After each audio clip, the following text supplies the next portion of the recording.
السلام علیکم everyone and welcome back to my channel. کیسے ہیں آپ سب لوگ؟ امید ہے بالکل ٹھیک ٹھاک ہوں گے، خیریت سے ہوں گے. آج میں آپ لوگوں کے لیے ایک ناولٹ لے کر آئی ہوں جس کا نام ہے آسمانی رشتے، اور اس کو لکھا ہے زارا ہنجرا نے. کچھ لوگوں کو صرف اور صرف دوسروں کو حیران کرنا ہی کیوں آتا ہے بھلا، اور ان کچھ لوگوں میں سر فہرست نام فاران دورانی کا ہے، جو اول روز سے ہی مجھے حیران کرنے کے ساتھ ساتھ جانے کیا کچھ کرتا نظر آتا ہے. پہلی بار، اگر میری یادداشت کمزور نہیں، تو ہم لاہور کے میٹرو اسٹیشن پر ٹکرائے تھے، شیشوں والی طویل گیلری میں، جہاں میں خرامہ واک کر رہی تھی اور اپنے محبوب ترین مشغلے میں مستغرق تھی، یعنی کہ فیس ریڈنگ، لوگوں کے چہرے پڑھنا. بچے، بوڑھے، جوان، دوشی زائیں، لمبے ناٹے وغیرہ. کہیں جوانی کی لالیاں اور شرارتیں تھیں تو کہیں بڑھاپے کی جھریاں. سفر در سفر زندگی بھی میٹرو کا سفر ہی سمجھ لیں. ہر اسٹاپ پیچھے چھوڑتی دھندلکیں اور اداسیاں، الوداعی ہاتھ. میری نظریں گھومتی گھامتی اس چہرے پہ ٹک گئی تھیں. خوبصورت ایشیائی نقوش، 3 پیس سوٹ، کوٹ بازو پہ لٹکائے، وہ زمانے بھر سے بےزار اور خفا نظر آتا تھا. جانے بیچارے زمانے سے خفقی لوگوں کو کیا مزہ دیتی ہے. میں پاس پڑا انگلش اخبار اٹھا کر سرخیوں پر نظر دوڑانے لگی. ابھی میں ڈونلڈ ٹرمپ کے خلاف نیو یارک میں اٹھنے والے فسادات کو پڑھ کر لطف اندوز ہو رہی تھی کہ میرا فون بج اٹھا تھا. جنوں بھوتوں والی ہارر ٹیون نے میٹرو اسٹیشن پر کھڑے ہر ذی نفس کو دہلا کے رکھ دیا تھا. ایک موٹی آنٹی غصے سے پھٹ پڑی تھی. نہ یہ آج کل کی نسل میں تمیز نام کی کوئی شے ہے بھی یا نہیں؟ غضب خدا کا، یہ ڈائنو والے الارم! توبہ توبہ، میں تو پہلے ہی دل کی مریضہ ہوں. بھلا میرا یہیں کھڑے کھڑے ہارٹ فیل ہو جاتا تو؟ ان کے سوالیہ نشان نے مجھے تو ہرگز بھی متاثر نہیں کیا تھا. مگر آنٹی، آپ کا دل بچ گیا نا؟ فیل تو نہیں ہوا؟ توبہ ہے، کتنی لمبی گز بھر کی زبان ہے اس لڑکی کی. میں سب چھوڑ چھاڑ اینی کی آواز کی طرف متوجہ تھی، جو پھٹے ڈھول کی طرح میری ہی سماعتوں میں لگاتار چیخے جا رہی تھی. فری، چینل کی طرف سے کال آ گئی ہے اور سر نے حکم دیا ہے کہ کل کے مارننگ شو میں ہی ہم نے شرکت کرنی ہے.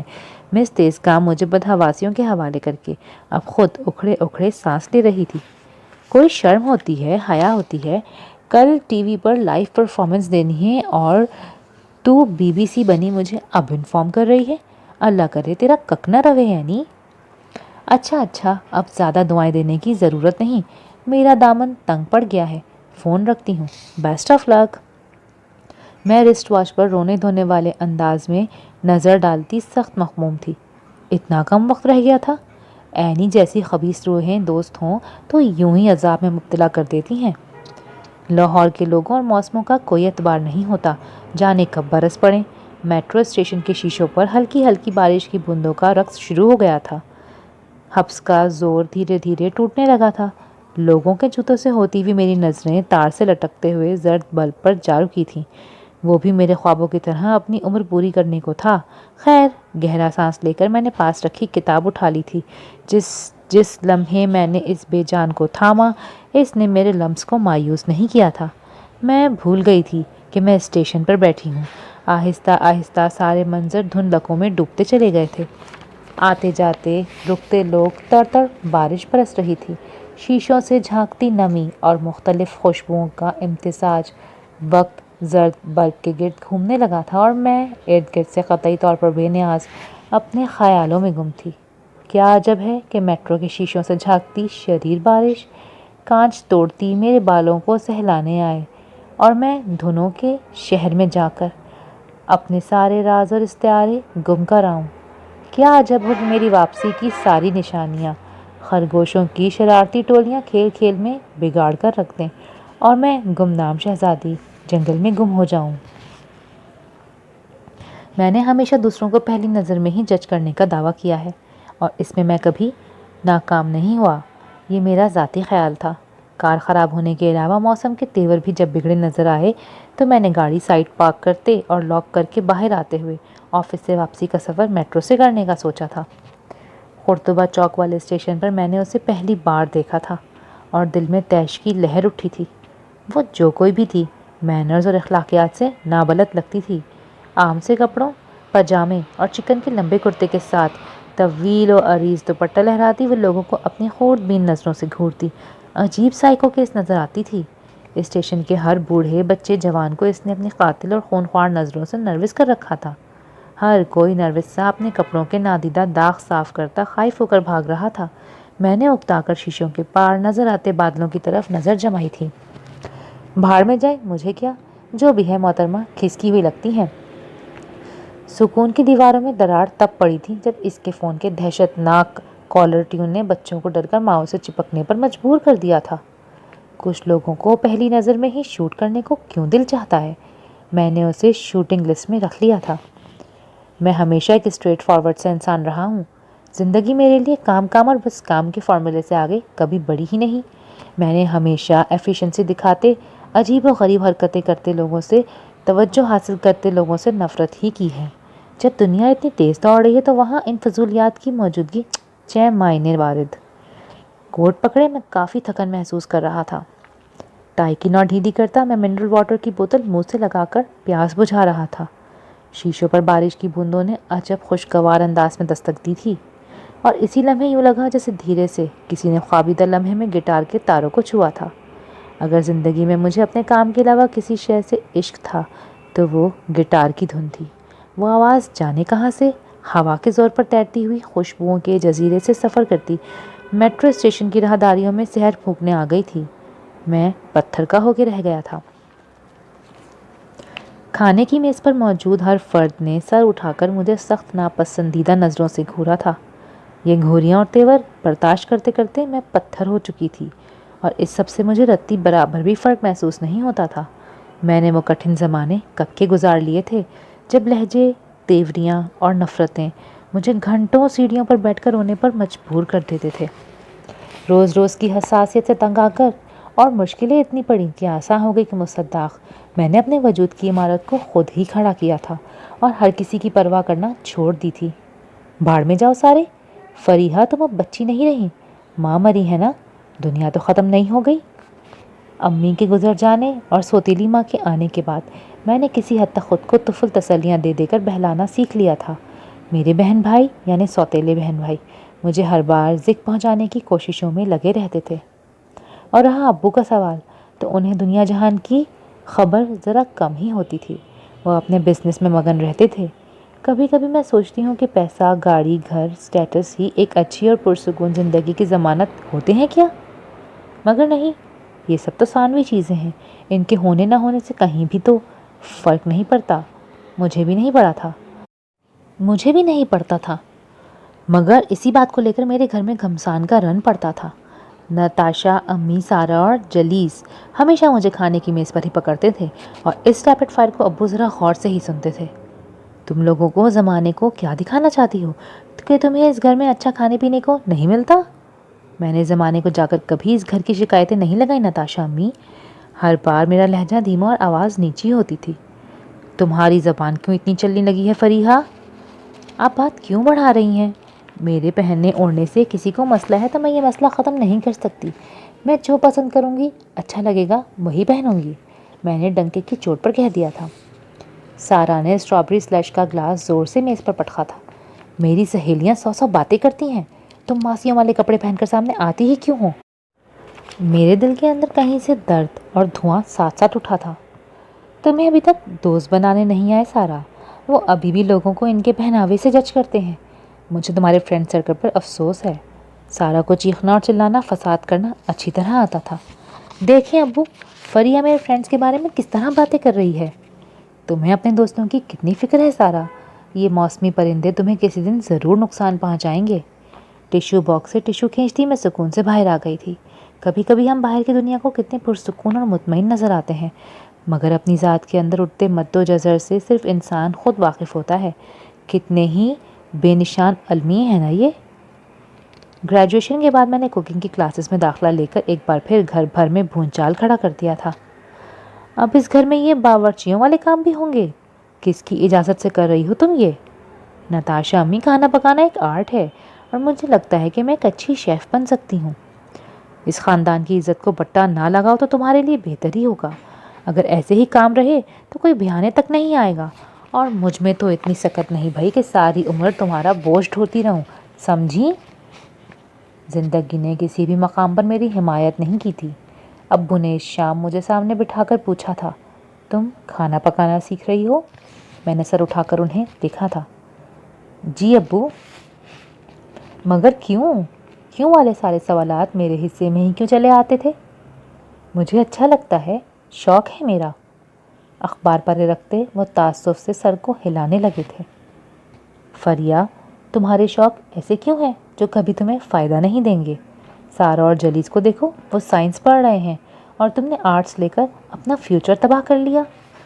اس گھر کے دو افراد کی مثالیں اتنی بار میرے سامنے لائی گئی تھیں کہ میں اوب گئی تھی۔ کیا آپ کو سرور میں مبتلا نہیں کرتی؟ کمرے کی کھڑکی میں کھڑی ہو کر میں دیر تک سوچتی رہی تھی۔ ڈپریشن یاسیت کے ہر لمحے میں اینی میرے لیے اینٹی ڈپریشن کا کام دیتی تھی۔ بے شک وہ ایک خبیث روح ہے، مگر اس کی دوستی فرشتوں سے پاکیزہ ہے۔ یہ الگ بات ہے کہ اس کے بار بار دیے گئے تانے تشنوں کے باوجود بھی میں نے کبھی اس کی اہمیت تسلیم نہیں کی تھی۔ اینی، میں تھک گئی ہوں۔ فرینچ فرائز کھاتے ہوئے میں نے کئی بار کا دکھڑا اینی کے سامنے رویا تھا۔ کہاں بھاگتی رہی ہو جو تھک گئی ہو؟ تمہارے جیسا دوست اللہ کسی کو نہ دے جسے ہر بات کا مطلب سمجھانا پڑے، ذلیل لڑکی۔ وہ دوسری طرف سے ہنستی تھی۔ ڈھونڈو گے اگر ملکوں ملکوں، ملنے کے نہیں نایاب ہیں ہم۔ اسے اپنے مطلب کے سارے اشعار اور اقوال زنی تو جیسے اسپر ہوتے تھے۔ زندگی سے اتنی جلدی نہیں تھکا کرتے پاگل۔ ہنسو، بھاگو، دوڑو، تمہارے گھر کے لوگ تو تمہیں ہر بار ڈپریس کرتے رہیں گے۔ اپنی زندگی خود گزارو، اوروں کی زندگیاں ان کے لیے کافی ہیں، انہیں گزارنے دو، سمجھیں؟ ہمیشہ وہی کرو جو تمہارا دل کرے۔ ادھر ادھر کی آوازوں میں تم اپنے دل کی آواز کو کیوں دبا رہی ہو؟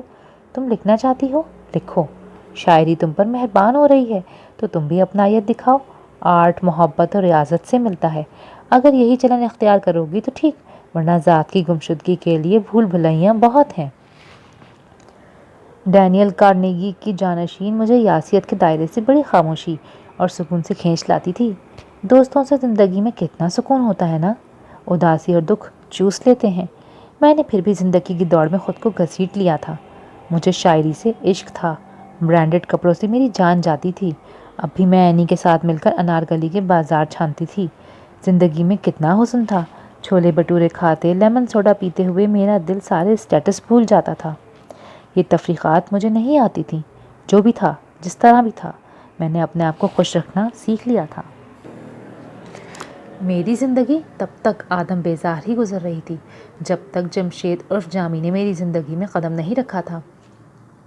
ہم ایک بزنس ڈیل کے ذریعے ملے تھے اور پھر دوستی کے رشتے میں بندھ گئے تھے۔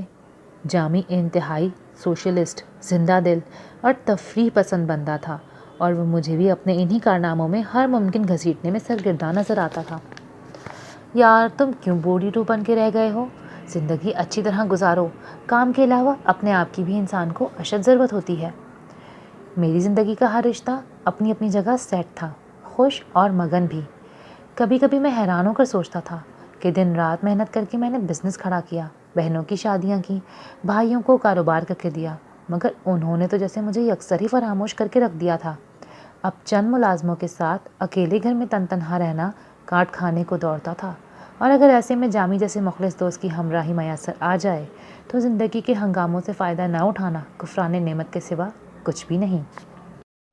ویکینڈ کی اس شام میں الحمرا مال روڈ پر ایک مشاعرے کی تقریب کا انعقاد کیا تھا۔ جس وقت میں اور جامی وہاں پہنچے، رنگ بو کا سیلاب آیا ہوا تھا۔ کہہ کہے اٹکھیلیاں اور طویل روش کے گرد درختوں پر لٹکتے برقی قمقم میں مختلف خوشبوؤں کے امتزاج نے عجیب فرحت انگیز تاثر چھوڑا تھا۔ مشاعرے کی نظامت کرنے والے شخص نے اس کا نام پکارا تھا، اور یہ دوسری بار ہوا تھا کہ میں وہ چہرہ دیکھ رہا تھا۔ اسٹیج پر خود کو سمیٹ کر بیٹھی، مکمل سفید لباس میں مربوز، وہ اپسرا فریحہ قیوم ہی تھی۔ لمبا سا دوپٹہ گلے میں ڈالے اور آبشار کی طرح گرتے سیاہ حسین بال۔ اس ہجوم میں ہزاروں دلکش و حسین چہرے تھے، مگر وہ ان سب میں عجب انداز سے منفرد اور شاہانہ نظر آ رہی تھی۔ اس کے لبوں سے نکلتے لفظوں نے سحر طاری کرنا شروع کر دیا تھا۔ موبائل اسکرین آن ہوئی اور منظر کیمروں میں قید ہونے لگا۔ اسپاٹ لائٹ کا ہالہ فریحہ کو گرفت میں لے چکا تھا۔ بند آنکھوں کے پردوں میں روح کھینچتی وہ بول اٹھی تھی، میں آج کل کی لڑکی ہوں کہ جسے تم چائے کی پتلی تہ کی طرح انگلی سے نکال کر اچھال پھینکو گے، تو سن لو کہ میں تمہاری روح کے کسی چور خانے میں اضطراب چھوڑ جاؤں گی، تمہیں مضطرب رکھوں گی۔ اینی کے ساتھ ساتھ چلتی ہوئی جو ان سے جان چھڑاتی۔ جب میں مال روڈ پر آئی تھی تو وہیں میری نگاہ بھٹکتی ہوئی اس شخص پر پڑی تھی جو گل مہر کے پاس کھڑا ٹکٹکی باندھے ادھر ہی دیکھ رہا تھا۔ میرے لیے ایسے منظر معمول کی بات تھے، مگر جانے کیوں مجھے وہ شخص عام نہیں لگا تھا، جیسے میں نے اسے کہیں دیکھا تھا۔ میں نظریں چراتی اینی کی طرف متوجہ ہوئی تھی، جو جانے کب سے بھوک سے مرتی ہوئی بٹ کڑاہی کی طرف جانے کا اصرار کر رہی تھی۔ فری قسم سے آج مجھے لگتا ہے جیسے میں بھوک سے مر ہی جاؤں گی۔ بے فکر رہو، مرنا اتنا آسان تھوڑی ہوتا ہے۔ تم تو مجھے دوسرے سیارے سے آئی ہوئی لگتی ہو، حیرت ہے کہ تمہیں بھوک اور پیاس بھی نہیں لگتی۔ جی میں انسان ہوں اور مجھے بھوک بھی لگتی ہے اور میں سوچ سمجھ کر ہی کھاتی ہوں، تمہاری طرح نہیں کہ۔ اینی رکی تھی اور پلٹ کر مجھے دیکھا تھا، انداز خون خوار تھا۔ میری طرح؟ بھلا کیا؟ میں اس کا ہاتھ پکڑ کر آگے بڑھی تھی۔ چلو چھوڑو، جانے بھی دو، تم اب اتنی موٹی بھی نہیں ہو۔ اینی جہاں دنیا والوں کی بڑی سے بڑی بات بھی چٹکیوں میں اڑا دیتی تھی، وہاں موٹاپے کی بات آتی تو کسی کو بھی معافی نہیں ملتی تھی۔ راستے میں ہی وہ میرا ہاتھ پکڑ کر کھڑی ہو گئی تھی۔ سچ بتاؤ فری، کیا واقعی میں موٹی ہو گئی ہوں؟ میں سر پکڑ کے رہ گئی، کاش میں نے وہ جملے منہ سے نکالے ہی نہ ہوتے۔ ارے نہیں، میں تو مذاق کر رہی تھی۔ سچ بتاؤ۔ اس لڑکی کے شکوک کبھی بھی ختم نہیں ہوتے تھے۔ آنے والی کسی بھی صدی میں تمہارے موٹے ہونے کا دور دور تک کوئی امکان ہی نہیں۔ یہ کہتے ہوئے میں نے اپنی مسکراہٹ دبا لی تھی۔ وہ لمحات میری زندگی کے خوشگوار اور قیمتی ہوتے تھے جو میں گھر سے باہر گزارا کرتی تھی۔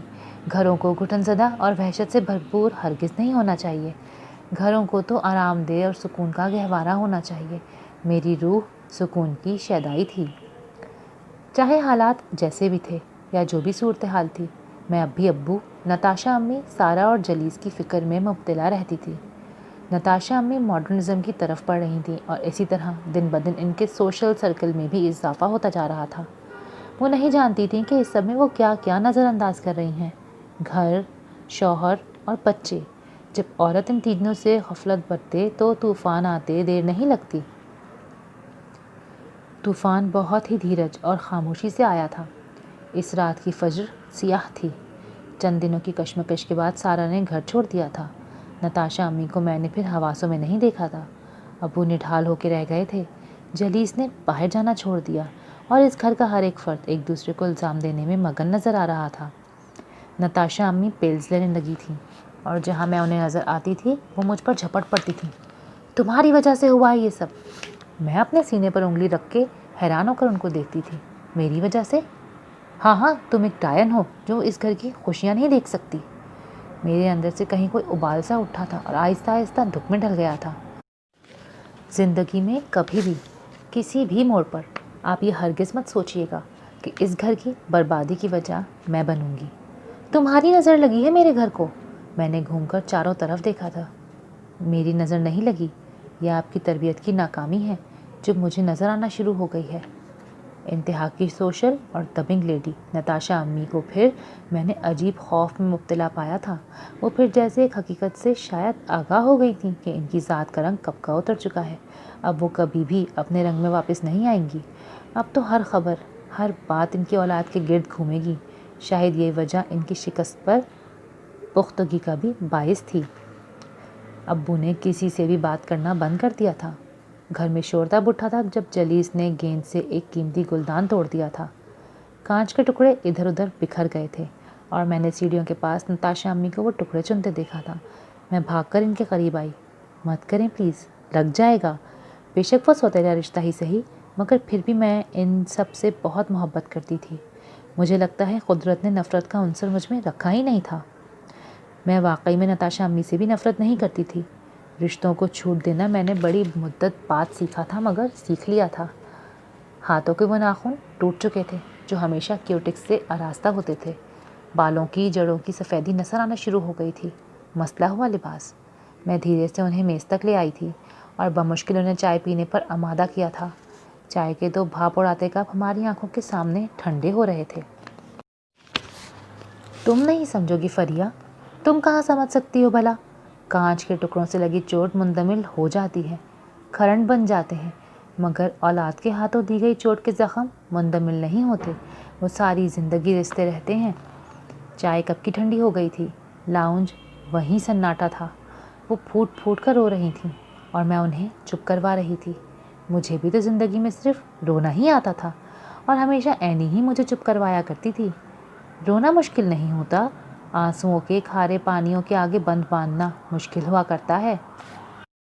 واقعی شاید میری تربیت میں ہی کوتاہی تھی۔ فریہ، تم نے کاش اسے غور سے دیکھا ہوتا، وہ ہاتھ اٹھانے تک آ گئی تھی۔ وہ آج کی نسل کی لڑکی ہے، اس میں لحاظ ختم ہو گیا تھا۔ جب اولاد میں لحاظ ختم ہو جائے تو پھر ہی بربادی ہوتی ہے۔ خیالوں کی جنگ میں آنسو پیتی وہ چائے کا ٹھنڈا کپ بے خیالی میں اٹھا بیٹھی تھی۔ نتاشا امی، اس سے اچھا تھا آپ سارا کی شادی اس کے پسندیدہ شخص سے کروا دیتی، کم از کم ہم اس بڑے نقصان سے بچ جاتے۔ وہ اچھا شخص نہیں ہے فری، میری سارا اس اونچے لالچی لڑکے کے چکر میں پھنس گئی ہے۔ میں اپنی بیٹی کو جانتے بوجھتے کسی جہنم میں بھلا کیسے دھکیل سکتی تھی؟ ٹیشو باکس خالی ہو چکا تھا۔ ابو سارا سے مسلسل رابطے کی کوششوں میں تھے اور پھر رابطہ ہو گیا تھا۔ کھانے کی میز پر انہوں نے ذکر کیا تھا، سارا کو کچھ پیسے چاہیے۔ سوپ کے پیالے میں چمچ گھماتی نتاشا امی چونکی تھیں۔ وہ میرا سارا زیور لے گئی تھی۔ اندھیروں کی خاص راستوں کی ضرورت پیش نہیں آتی، وہ کبھی بھی کہیں سے بھی آ سکتے ہیں۔ جلیس بھڑک اٹھا تھا۔ میں نے پہلے ہی کہا تھا کہ اسے اتنا سر مت چڑھائیں، مگر میری کسی نے کبھی مانی ہی نہیں۔ اب سب بھگتیں گے جو کچھ وہ کر چکی ہے، اس کے بعد تو وہ اس گھر کی ہر چیز سے دستبردار ہو چکی ہے۔ ابو نے پانی کا گھونٹ بمشکل بھرا تھا۔ وہ بیٹی ہے میری، وہ اب بھی اپنے باپ کی ہر چیز پر حق رکھتی ہے۔ میں نے سر اٹھا کے ان تینوں نفوس کو دیکھا تھا۔ میری آنکھیں جانے کیوں برسنے کو تیار تھیں۔ شاید میں ابھی بھی اس گھر میں ان سب کی زندگیوں میں مسفٹ ہی تھی۔ ابو نے میری طرف دیکھ کر آنکھیں چرا لی تھیں۔ کرسی دھکیلتی میں اٹھ کھڑی ہوئی تھی۔ فریہ، کہاں جا رہی ہو؟ کھانا تو ٹھیک سے کھا لو، وہ پکاری تھی۔ مجھے بھوک نہیں ہے۔ سارا اب بھی وہیں تھی۔ وجود سے کیا ہوتا ہے، حاضر ہو یا غائب؟ بات تو حیثیت کی ہوتی ہے۔ پھر میں اس رات تکیوں میں سر دیے پھوٹ پھوٹ کر روتی رہی تھی۔ فریہ، تمہاری حیثیت پھوٹی کوڑی کھوٹے سکے جیسی بھی نہیں۔ ارے تم تو بالکل پاگل ہو، خود ہی سوچتی رہتی ہو اور اپنے لیے مشکلوں کے پہاڑ کھڑے کیے جاتی ہو۔ تم نے کہاں سے یہ جج کر لیا کہ تمہاری حیثیت کھوٹے سکے کے برابر بھی نہیں؟ اپنے دام خود نہیں لگایا کرتے۔ میری پشت سے تسلی اور دلاسوں کے سلسلے جاری تھے اور ساتھ ساتھ لگاتار سوسوں بھی۔ وہ شہر کا ایک بڑا فوڈ پوائنٹ تھا جو کہ میرا فیورٹ ترین تھا، جہاں میں اکثر آتا جاتا رہتا تھا۔ اس وقت بھی میں وہیں موجود تھا اور پچھلی میز کی طرف سے ابھرنے والی ان دو لڑکیوں کی گفتگو غیر ارادی طور پر سن رہا تھا۔ تم نہیں سمجھو گی اینی، گھر کا ماحول عجیب و غریب ہو گیا ہے، وحشت سی ہونے لگتی ہے۔ جانے سب کا قصوروار کون ہے؟ اچھا تم کیوں پریشان ہوتی ہو؟ کم از کم تم اس سب میں شامل نہیں ہونا۔ فریہ نے انگلی سینے پہ رکھی تھی۔ لیکن وہ گھر اور اس کے مکین تو میرے اپنے ہیں نا؟ اینی کو جی بھر کے تاؤ آیا تھا۔ جی جی، بس ایک تم ہی ان کی فکر کر کر کے اتاولی ہوئی جاتی ہو۔ وہ تو تمہارے اپنے ہیں جو تمہیں اپنا ہی نہیں سمجھتے۔ یہ کہاں کا انصاف ہوا بھلا؟ فریہ نے کولڈ ڈرنک پر ہی کھسکا دی۔ نتاشا امی، سارا اور جلیس کا بے شک ابو کے ساتھ رشتہ صحیح، مگر وہ مجھے اپنے لگتے ہیں کہ میں ان کے بارے میں ذرا سی بھی لاپرواہی نہیں برت سکتی۔ مجھے عادت ہو گئی ہے ان کو گھر میں چلتے پھرتے دیکھنے کی، کھانے کی میز پر سکوت کی اور کبھی کبھی اٹھنے والے شور کی۔ میری کچھ سمجھ میں ہی نہیں آتا۔ وہ بہت بے بس اور لاچار نظر آ رہی تھی۔ اینی نے اپنا سر پیٹ لیا۔ سمجھ میں تو میری بھی کچھ نہیں آتا اور مجھے لگتا ہے جلد میں اس دار فانی سے کوچ کر جاؤں گی۔ تم ایک مرض لادوا ہو فری، اور کچھ بھی نہیں۔ وہ دونوں اٹھ کھڑی ہوئی تھی۔ فریہ بھی اینی کے پیچھے پیچھے چلتی تھی اور مجھے اسی پل یوں لگا تھا کہ جیسے میں شاہ بلود کے باغوں میں گھرا بیٹھا ہوں۔ وہ روئی روئی سی آنکھیں، وہ ہلکی گلابی ہوتی ناک، وہ وہی تو تھی۔ وہ جب بھی آتی تھی گویا جیت کی ہواؤں کو ساتھ لاتی تھی۔ ساری فضا ایک دم اچانک ہی مشک بار ہو جاتی تھی۔ میں گھر میں ٹیرس پر ٹہلتا، سگریٹ پیتا، اپنے دل کی داستان جامی کے گوش گزار کر رہا تھا۔ یار، کیوپٹ کا تیر چل چکا ہے اور تیرا یار اب نیم جان ہو چکا ہے۔ دفتر کی فائلوں پر بھی وہی نظر آتی ہے، اور تو اور کافی کی بھاپ کا دھواں بھی اسی کی تصویریں بنا دیتا ہے۔ مجھے کچھ بھی سمجھ میں نہیں آ رہا۔ جامی نے گہری اور طویل سانس کھینچی۔ دورانی صاحب، مجھے تو آپ کے مسئلے کا کوئی حل نظر نہیں آتا۔ آپ تو مجھے لگتا ہے گوڈے گوڈے محبت کے سمندروں میں غرق ہو چکے ہیں۔ مجھے شدید غصہ آ گیا تھا۔ خبیث انسان لفظ تو کوئی اچھے استعمال کر لے۔ نہ، ایک تو تیرے ہی مسئلے میں الجھا ہوا ہوں، اوپر سے تو مجھے ہی باتیں سنا رہا ہے۔ جامی کی ناراضگی بھی جیسے بس میں چنگاری کی طرح ہوتی تھی، اور اس وقت اسے شانت کرنا اشد ضروری ہو جاتا تھا۔ ارے نہیں پاگل، میں تو پیار سے کہہ رہا تھا۔ یار تو خود ہی اندازہ لگا کہ اس وقت میں کتنی مشکل صورتحال میں پھنس گیا ہوں۔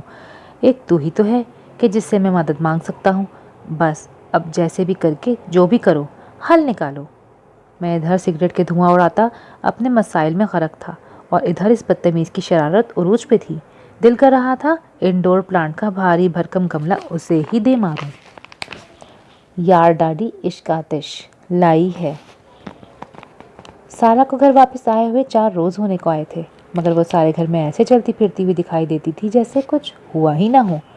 میں حیران تھی کہ سارا جیسے لوگ اتنا سب کچھ کیسے کر لیتے ہیں۔ کوئی گلٹ نہیں، کوئی پچھتاوا نہیں۔ اتنا آسان تو نہیں ہوتا نا۔ ممی آپ کب سمجھیں گی؟ کس صدی کی باتیں کرتے ہیں آپ لوگ؟ میں کوئی بچی نہیں رہی۔ مجھ میں فیصلہ کرنے کی صلاحیت ہے، اور میں نے کر بھی لیا ہے، تو اس میں کچھ غلط نہیں۔ اکمل سے کورٹ میرج کر کے میں خوش ہوں، بہت خوش۔ میں نے غور سے اسے کھوجا تھا، وہی اطمینان، وہی لہجہ۔ شاید وہ واقعی خوش ہوگی۔ ہم تو تمہارے دشمن تھے نا، جیسے تمہیں کالے پانیوں کی سزا کے حوالے کرنے والے تھے۔ تمہیں ایسا نہیں کرنا چاہیے تھا سارا۔ ان کے لہجے کی نمناکی اور اداسی نے میرے دل کو بوچھل کر دیا تھا، مگر سارا کافی کے گھونٹ لیتی، بریسلیٹ گھماتی بیٹھی رہی تھی۔ ماما، پیپرز کب تک تیار ہو جائیں گے؟ سارا نے اشتیاق سے پوچھا تھا۔ لالچ چہرے پر صاف نظر آنے لگا تھا، اور مجھے خبر ہوئی تھی کہ وہ ویسی نہیں رہی تھی جیسے پہلی تھی۔ اندر لاؤنج میں آتا جلیس سامنے آیا تھا۔ کن پیپرز کی بات کر رہی ہو تم؟ سارا نے کافی کا مگ سامنے پڑی ٹیبل پر پٹخ دیا۔ تمہیں اس سے مطلب؟ مجھے ہر بات سے مطلب ہے۔ تم کن پیپرز کی بات کر رہی ہو؟ یہ میرا اور پاپا کا معاملہ ہے۔ وہ اپنی ضد اور ہر درمی پر ہمیشہ کی طرح قائم تھی۔ نہیں، تم غلط فہمی کا شکار ہو رہی ہو۔ یہ ہم سب کا معاملہ ہے۔ تم بتاؤ مجھے۔ میں اپنے حصے کی بات کر رہی ہوں، جائیداد میں حصے کی۔ کون سا حصہ؟ کیسا حصہ؟ تم اس گھر کی ایک اینٹ بھی لے کے نہیں جا سکتی اب۔ تمہیں اس گھر سے اب کوئی تعلق اور واسطہ نہیں رہا۔ اب وہی کنگال شخص تمہیں جھیلے گا۔ یہ ساری فرمائشیں اسی سے کرو، سمجھی؟ عجب سی ہڑبنگ مچ گئی تھی، فضا مکدر ہو گئی تھی۔ میں ان دونوں کو لڑتے ہوئے دیکھ رہی تھی۔ جلیس نے کرسی کو ٹھوکر مارتی تھی۔ وہ دونوں اب بھی لڑ رہے تھے۔ نتاشا امی کا چہرہ لٹھے کی مانند سفید ہوتا جا رہا تھا۔ میں نے انہیں ہاتھوں سے تھام کر اٹھا لیا تھا۔ وہ غائب دماغ سی لگنے لگی تھی۔ دیکھو تو فری، ان دونوں کا دماغ چل گیا ہے۔ ایسے کیسے؟ بھلا یوں بھی کبھی ہوتا ہے؟ تم تو بہت سمجھدار ہو نا، انہیں سمجھاتی کیوں نہیں؟ میں انہیں کمرے میں لے آئی تھی، سائڈ ٹیبل سے ان کی ٹیبلٹ اٹھا کر انہیں دی اور کمبل اڑا دیا تھا۔ وہ غنودگی میں جا رہی تھیں۔ میں خود باہر سیڑھیوں پر آ کر بیٹھ گئی تھی۔ وہ دونوں اب بھی لاؤنج میں لڑ رہے تھے۔ دونوں سواسیر ہیں، زندگی، پیسہ، سٹیٹس۔ جانے یہ کیسا وقت ہے جو کہ رشتوں رابطوں کو بہا کر لے جا رہا ہے؟ کوئی بھی نہیں سمجھتا، کوئی بھی تو نہیں سمجھتا۔ ہم جیسے آرٹسٹ لوگ کتنے نازک ہوتے ہیں نا، ذرا ذرا سی بات پر ٹوٹ کر بکھر جانا شاید ہماری گھٹی میں شامل ہوتا ہے۔ کب تک کوئی بھی انسان اپنی فطرت سے فرار چاہ سکتا ہے؟ کبھی بھی تو نہیں۔ ناممکن سی بات نظر آتی ہے۔ میں یہی سب کچھ سوچتی ہوئی سیڑھیوں پر بیٹھی تھی۔ آج کل میرا سب سے محبوب مشغلہ نت نئی باتیں سوچنا ہی تو رہ گیا تھا۔ سوچو کہ آگے بھی تو آوارہ طوفان ہوتے ہیں، جھکڑ چلتے ہیں، ایک ہی پل میں انسان کو کہیں سے اٹھا کر کہیں لے جاتے ہیں، اور مجھے تو اس فکر میں لے جاتے ہیں کہ جہاں بھی میری یہ خبر نہیں ملتی۔ خیر، یہ بھی ایک فضول سی بحث رہی، بے مطلب، بے سر پیر کی۔ اینی آج کل کلاسز لینے نہیں آ رہی تھی۔ اسے نمونیا ہو چکا تھا۔ اینی کے بغیر تو میرا بھی کہیں دل نہیں لگتا تھا، مگر پھر بھی ارد گرد اور رشتوں کے شور مجھے اتنا ڈپریس کر دیتے تھے کہ میں لائبریری آ جاتی تھی۔ ارد گرد کی سرخ ٹائلوں والی جھکی جھکی سی چھوٹی دیواریں، گھنی چھایا والے درختوں کی شاخوں سے لٹکتے پنجرے، لوگوں کی آمد و رفت، مختلف قسم کی بھینی بھینی اور تیز خوشبوؤں کے اکھڑ۔ یہاں زندگی کتنی سکون میں تھی، فکروں سے پرے، سکون سے قریب تر۔ انہی دنوں میری ملاقات فارہان دورانی سے ہوئی تھی۔ وہ جانے کس شوق میں ادھر آ جا رہا تھا۔ میرا نہیں خیال تھا کہ اسے کسی بھی قسم کی کتابوں میں دلچسپی تھی۔ میرے سوال پر وہ مسکرا دیا تھا۔ زندگی کے شور سے تھک جاتا ہوں تو ادھر آ جاتا ہوں۔ آپ بھی شور سے، ہجوم سے اکتا جاتے ہیں کیا؟ میرے ہر سوال پر وہ دھیرے سے مسکرا دیتا تھا۔ یہ اس وقت کی بات ہے کہ جب اینی نمونیا کا شکار ہوئی تھی اور ڈاکٹر نے اسے مکمل بیڈ ریسٹ تجویز کیا تھا۔ مجھے فطرت سے محبت ہے، میں چیزوں سے زیادہ فطرت کے نظاروں میں دلچسپی رکھتا ہوں۔ مجھے وہ بہت شفیق، ڈیسنٹ اور میچور لگا تھا۔ ایسے لوگ ہمیشہ سے میری کمزوری رہے ہیں کہ جن سے آپ دنیا کے کسی بھی معاملے پر بغیر ہچکچائے آسانی سے بات کر سکیں۔ آہستہ آہستہ ہم دونوں میں اچھی خاصی دوستی ہو گئی تھی۔ کلاسز کے علاوہ بھی ہم دنیا جہان کی باتیں کرتے تھے۔ مجھے ذرا بھی اندازہ نہیں تھا کہ ہم دونوں میں غیر محسوسی بانڈنگ پرورش پا رہی ہے۔ ہم ہر فیسٹیول سے آگاہ ہوتے تھے، کبھی کبھار اٹینڈ بھی کر لیتے تھے۔ ہر نئی آنے والی سیاسی صورتحال پر بحث کرنا ہمیں اچھا لگتا تھا۔ اس کے علاوہ کوئی بھی آنے والی نئی کتاب ہمارا موضوع گفتگو لازماً ہوتی تھی۔ جب میں نے سرما کے ان بیزار اور عجیب دنوں میں گھر سے چائے کا تھرمس بھر کر لانا شروع کیا تھا، وہ بھی کبھی کبھی میکرونی اور پاستا لے کر آنے لگا تھا۔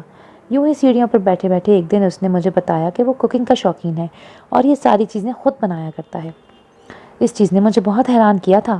اس بار بھی وہ مسکرا دیا۔ فریہ جی، آپ نہیں سمجھیں گی۔ میں خفا ہوئی تھی۔ میں بھلا کیوں نہیں سمجھوں گی؟ میں اب اتنی بھی کن ذہن اور کم عقل نہیں ہوں۔ آپ کو یہ سب کہنے کی جرت بھلا کون کر سکتا ہے؟ ایسا سوچیے گا بھی مت۔ تو پھر بتائیں کہ کیا وجہ ہے؟ میں مصر ہوئی تھی۔ میرے لائے ہوئے چائے کے تھرموس سے کب بھرتا وہ مجھے بتا رہا تھا۔ یہ زندگی ہے اور اس کا سفر ہر موڑ ہر گھڑی کچھ نہ کچھ نیا چاہتا ہے، ورنہ انسان بہت جلدی زندگی سے اکتانا شروع کر دیتے ہیں۔ زندگی بھی اکتانے والی چیز ہوتی ہے بھلا۔ میں ایک آئیڈیلزم کا شکار انسان ہرگز بھی نہیں ہوں، پریکٹیکل ہوں، مگر پھر بھی میں اپنی زندگی کے اس سفر کو ہر قدم، ہر لمحہ نیا اور پرجوش بنانے کے لیے ایسی عادات اور شوق اپنانا چاہتا ہوں جو کہ مجھے فطرت کے قریب رکھیں، کہ جن کو کر کے میری زندگی، میری اپنی ذات پرسکون اور خوش ہو۔ اگر میں یہ نہ کروں تو زندگی کا ہر اسٹیشن، ہر اسٹاپ بیکار اور حزن میں ڈوبا ہوا گزر جائے۔ میں اپنے گھر کے باغیچے کے ہر ہر پھول سے واقف ہوں، در و دیوار کی آرائشی چیزوں کو بھی خود جھاڑتا پہنچتا ہوں۔ ایسا نہ کروں تو گرد پڑ جائے تو چیزیں اور رشتے آدھے بھی نہیں رہ جاتے۔ میں نے بہت شوق اور چاہ سے کوکنگ سیکھ لی ہے۔ ہر روز کا ناشتہ اور ویکنڈ کا ڈنر میں اپنے ہاتھوں سے ہی بنا کر کرتا ہوں۔ دیکھنے میں یہ چیزیں بہت چھوٹی نظر آتی ہیں، ایک پل کو اس سب پر ہنسی بھی آ جاتی ہے، مگر پھر بھی میں مطمئن اور پرسکون رہتا ہوں۔ دولت، اسٹیٹس، یہ بہت عجیب چیزیں ہیں، انسانوں کو تناسان اور کاہل بنا دیتی ہیں، اور میں ان سے سخت نفرت کرتا ہوں۔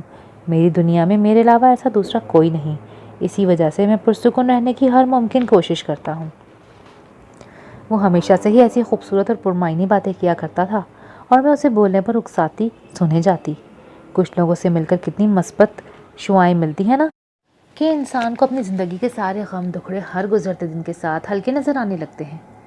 فاران دورانی سے مل کر مجھے لگا تھا کہ جیسے میری زندگی کی بے چینیاں، اضطراب بھی اب آہستہ آہستہ ہلکے پڑنے لگے ہیں۔ اب پتہ چلا تھا کہ زندگی کا سفر کیسے طے کرتے ہیں، کیسے منزلوں کو جیتا جاتا ہے۔ چھوٹی چھوٹی چیزیں اور کچھ لمحے جو اپنی ذات کے لیے وقف کر دیے جائیں تو یہ سفر آسان ہو جاتا ہے۔ اینی جب ٹھیک ہو کر آئی تو اسے مجھے اور فاران دورانی کو دیکھ کر عجیب سا صدمہ پہنچا تھا۔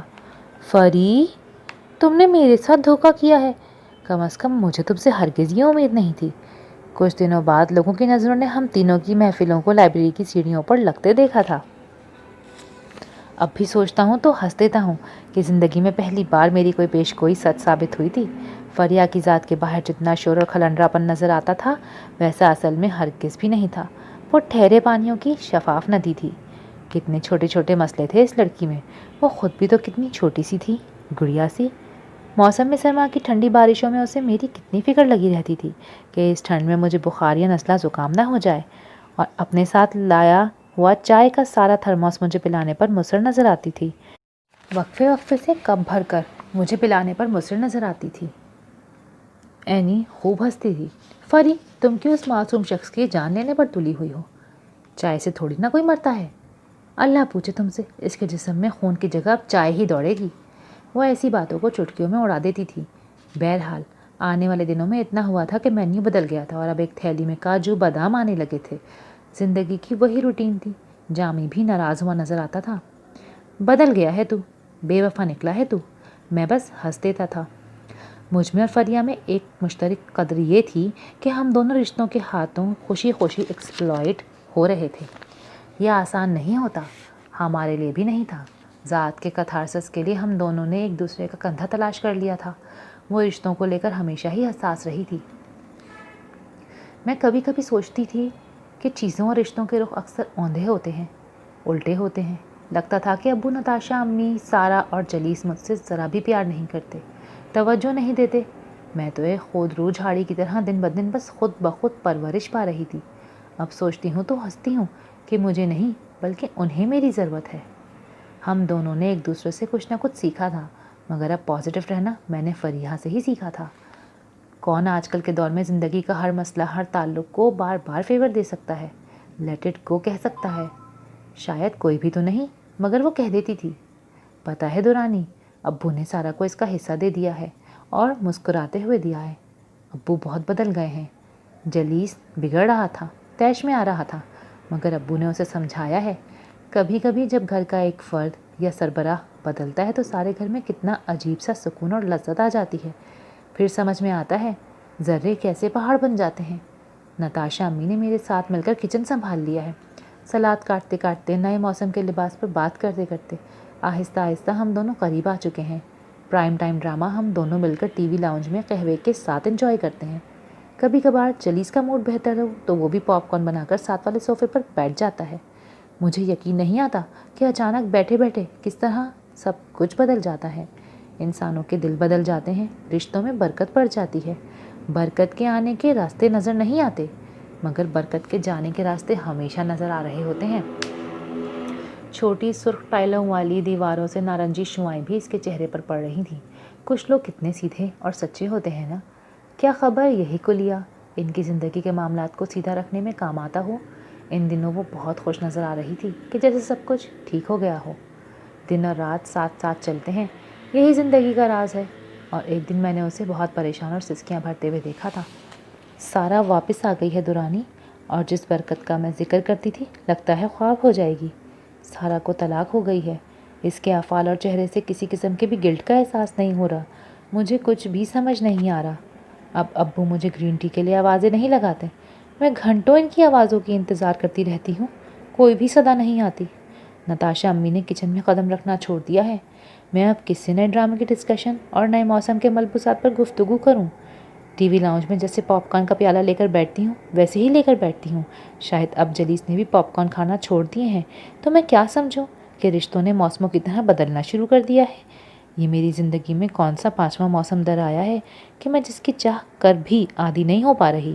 سب کچھ دن پہلے جیسا ٹھیک کیوں نہیں ہو سکتا؟ وہ شخص جانے کس مٹی سے بنا ہوا ہے، میری طرح وہ بھی رشتوں کے ہاتھوں استعمال ہوا ہے، مگر جب اس پر بات آتی ہے تو ہنس کے اڑا دیتا ہے جیسے کہ کوئی بات ہی نہ ہو۔ بھلا ایسے کیسے؟ بے شک کچھ عرصے سے میری ذات میں ٹھہراؤ آیا تھا اور چیزیں ویسی تکلیف نہیں دے رہی تھیں جیسے کہ وہ پہلے تھیں، مگر پھر بھی میری زندگی متاثر ہو رہی تھی۔ میں چائے کے علاوہ کاجو، پستے، بادام کی تھیلیاں لانا بھول گئی تھی، مگر وہ فروٹ ٹرائفل لانا نہیں بھولتا تھا۔ عجب شخص تھا، خوش فہمیوں میں جیتا تھا۔ اینی نے اب باقاعدہ ہم دونوں کے آگے ہاتھ جوڑ کر ہمارے لتے لینے شروع کر دیے تھے۔ قسم سے اب تم دونوں مجھ معصوم کی جان بخش دو۔ دونوں کی ان فلسفیانہ باتوں اور مباحثوں نے میرے دماغ کے دہی کو باسی کرنا شروع کر دیا ہے۔ الحمرا کی دیواروں اور راہداریوں میں اب بھی ہم دونوں کی گرما گرم بحثیں ہوتی تھیں۔ لوگ پلٹ پلٹ کر اس صحت مندانہ مباحثے کے ماحول کو منہ بنا کر دیکھا کرتے تھے اور گزر جاتے تھے کہ ہم دونوں کے منہ پر جوں تک نہیں رینگتی تھی۔ تم نے ایسے کیوں کیا جب تمہیں پتا تھا؟ میں حیران ہوتی تھی۔ وہ مسکرانا پھر بھی نہیں بھولتا تھا۔ مجھے پہلے پہل لگتا تھا کہ شاید بات بات پر مسکرانا اس کی عادت رہی ہوگی، مگر میری غلط فہمی تھی یہ، بلکہ وہ تو صرف میرے لیے اور میرے ہی سوالوں پر مسکراتا تھا، اور یہ بات مجھے اینی کے ذرائع سے ہی پتہ لگی تھی۔ اس کی وہ دی گئی بریکنگ نیوز پر مجھے خالی حقیقتوں کا گمان ہوتا تھا۔ فریہ، میں جانتا ہوں کہ ہر 2 مہینے بعد میری بہنوں کے شوہروں کا بزنس ڈوب جاتا ہے اور انہیں مالی مدد بھی چاہیے ہوتی ہے، اور میں دیکھ کر بھول بھی جاتا ہوں۔ میری بھابیاں ہر مہینے میری بھتیجی اور بھتیجیوں کے برتھ ڈے سیلیبریٹ کرتی ہیں اور مجھے بطور خاص مہمانان خصوصی دعوت نامہ بھیج کر مہنگے مہنگے تحفوں کی توقعات کی جاتی ہے۔ زندگی میں نے کبھی انہیں مایوس نہیں کیا، میں کر ہی نہیں سکتا فریہ، یہ چیز میرے خمیر میں ہی نہیں۔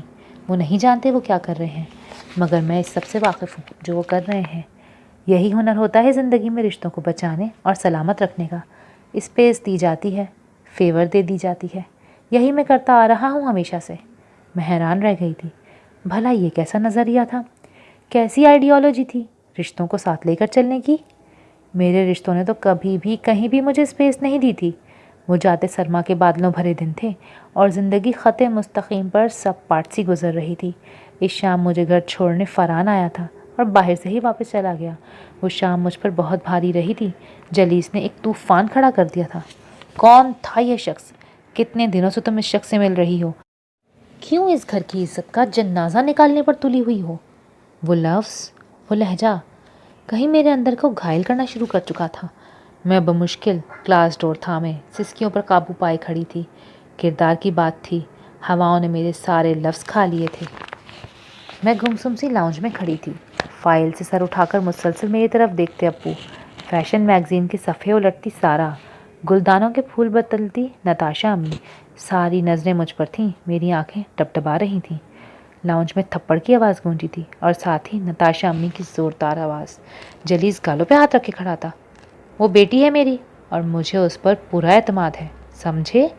ابو نے دوبارہ فائل پر سر جھکا لیا تھا۔ سارا میگزین کی ورک گردانی کرنے لگی تھی۔ نتاشا امی نے آگے بڑھ کر مجھے خود سے لپٹا لیا۔ مجھے لگا تھا وہ موسم واپس آ گیا ہے۔ رشتوں میں برکت کس راستے سے داخل ہو گئی تھی؟ میں نے جلد بازی میں کیا کچھ سوچ لیا تھا؟ سارا کی صورت جو طوفان آیا تھا، اس نے سبھی کی زندگی کو متاثر کیا تھا۔ زندگی معمول پر آنے میں وقت لگا تھا مگر دیر نہیں ہوئی تھی۔ لائبریری کی سیڑھیوں پر بیٹھی وہ بار بار خفا ہو رہی تھی۔ آپ نے پہلے کیوں نہیں بتایا کہ؟ میں ہنس دیا تھا۔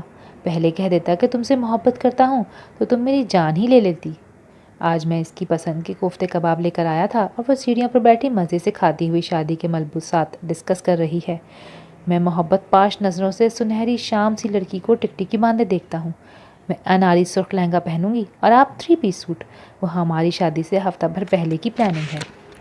کبھی کبھی سوچتا ہوں کہ ہم سب کا میچ میکر اوپر بیٹھا ہوتا ہے جو ہم سب کی جوڑیاں بناتا ہے، اور اس کی بنائی گئی جوڑیاں زندگی کے سفر میں ہمیشہ ہی کامیاب رہتی ہیں۔ اینی ابھی سامنے سے سیلفی لیتے ہوئے منہ بناتے ہوئے گزری ہے۔ جامی اور اینی کو ہم دونوں سے کئی ہزار شکوے ہیں جو کہ غور طلب ہیں۔ سارا نے میرا سر اوپر اٹھا کر ٹپٹپائی آنکھوں سے کہا تھا، مجھے رشک آ رہا ہے تم دونوں کی جوڑی پر۔ اس سے پہلے میں نے زندگی میں کبھی اتنے خوبصورت دلہا دلہن نہیں دیکھے۔ مجھے خوشی ہے کہ تم نے ٹھوکر نہیں کھائی فری۔ ٹھوکر کھا کر سنبھلتے سنبھلتے اکثر انسان اپنی عزت نفس کھو بیٹھتا ہے۔ نتاشا امی گلے سے لگا کر پھوٹ پھوٹ کر روئی تھیں۔ فری پچھلے ہفتے سے آنکھوں کا پانی خشک ہونے میں ہی نہیں آ رہا۔ تم سے جدائی کا سوچ کر مجھے دکھ نڈھال کر رہا ہے۔ میں ماں نہیں ہوں تمہاری، مگر تمہاری رخصتی مجھے باؤں سے بڑھ کر درد میں مبتلا کر رہی ہے۔ شرمندہ سا جلیس بھی گلے آ لگا تھا اور ابو سر تھپکتے روتے ہوئے بس اتنا کہتے جاتے تھے، معاف کر دینا مجھے۔ زندگی کے اس نئے سفر میں کوئی گلٹ، کوئی پچھتاوا نہیں ہے۔ آج میرے وجود میں سکون اور اطمینان کی ایک نئی کھوپل سر اٹھا رہی ہے۔ میں آسمان کو دیکھ کر مسکرا دیتی ہوں۔ شکر ہے میرے مالک، تو واقعی حکمت والا ہے۔ مجھے یقین ہے اب زندگی کو ایک نئی سلیقے اور ڈھنگ سے جینے کا وقت آ گیا ہے۔ ختم شد۔ اگر آپ کو یہ ناولٹ پسند آیا ہے تو do like, share and subscribe my channel. ملتے ہیں اگلی ویڈیو میں، تب تک کے لیے اللہ حافظ۔